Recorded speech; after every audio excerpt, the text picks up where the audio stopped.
25-year-old woman in Iran has just weeks left to live, unless she can somehow raise $90,000 in blood money. Her crime? Being married off as a child, surviving years of abuse, and defending her own child. This is the story of Goli Kouhkan, one of the most heartbreaking human rights cases in Iran today. This is Echo Middle East, where the region's most powerful human stories are told. Goli Kouhkan belongs to Iran's marginalized Baluch minority. She was married at 12, pregnant at 13, and a mother shortly afterward, all without identity documents. Human rights groups say she endured years of abuse. When she once tried to escape, her father told her she could only return wrapped in a shroud. This is the reality she grew up in, a reality shaped by poverty, discrimination, and a system that offered her no protection. Goli is just 18, and her life is about to break apart. She says she walked in on a scene no mother should ever witness, her husband violently beating their 5-year-old son. Shaking, terrified, she grabs her phone.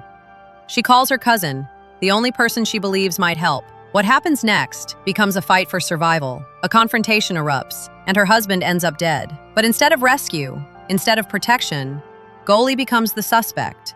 The abused mother who called for help, arrested on the spot. Her cousin too. Inside the interrogation room, there is no lawyer, no support, no one to defend her. Illiterate, exhausted, under pressure. She signs a confession she cannot read, a confession that will decide her fate and lead her to death row. After her conviction, Goli learns the truth about what awaits her. Under Iran's Qisas law, the victim's family has the power to decide life or death.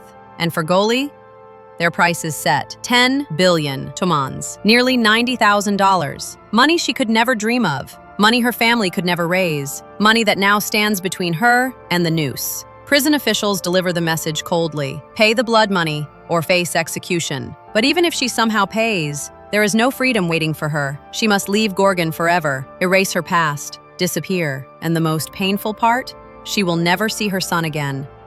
The boy she tried to protect, now being raised by his father's family. Every passing day brings her closer to the deadline, closer to a sentence she cannot escape, closer to death, unless the impossible happens. Goli's case is not an exception. It is a pattern, a system, a cycle. In Iran, women, especially poor women, minority women, and child brides, stand at the edge of danger every single day. Iran executes more women than any other country. 31 women in 2024, the highest number in 15 years. More than 30 already in 2025. Many were children when they married. Many were abused for years. Many signed confessions under threat, without lawyers. Goli is one of them. Her story mirrors others the world will never forget. Samira Sabzian Fard, Fatemeh Salbehi, Zainab Sekanvand, all child brides, all victims of abuse, all executed despite pleading for justice. In this system, survival is not a right, it is a negotiation. Goli's case is more than a courtroom tragedy. It is a symbol of how poverty, gender, ethnicity, and law collide to crush the vulnerable. A child bride without documents, a mother protecting her son, a woman silenced by abuse, a prisoner abandoned by the system. Her life now hangs on a price she cannot pay, a deadline she cannot escape, a demand she cannot meet. And yet, her story is not only about fear, it is about visibility, about shining a light on lives the world overlooks, about giving voice to the silent. Because cases like Goli's will continue until the world pays attention. This is why her story matters, and why it cannot be forgotten. If you want more deep, human-centered stories from the Middle East, don't forget to like, subscribe, and share.